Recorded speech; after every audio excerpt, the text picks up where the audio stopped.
Čus, tak tohle je počítač, který jsem našel venku. Tady vyrazlej. Zkusíme ho nastartovat, mám všechno zapojený.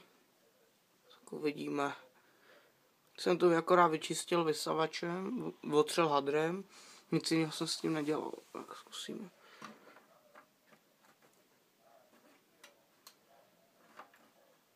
Tím nic.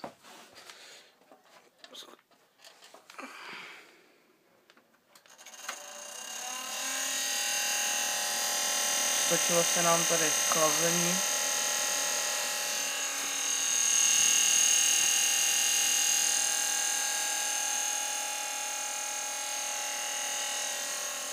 Obrazovka nenabíhá, takže nejspíš bude v prdeli to grafická karta, která je tady.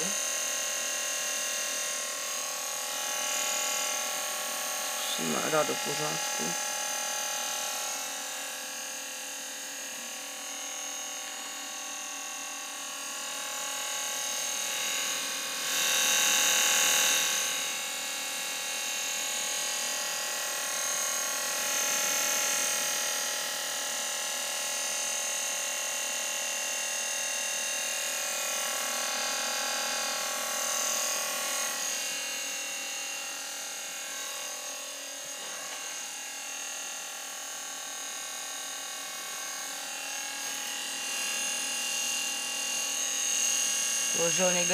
Ležel v lese, v mokru, na něj pršelo asi tak 3 roky, typu.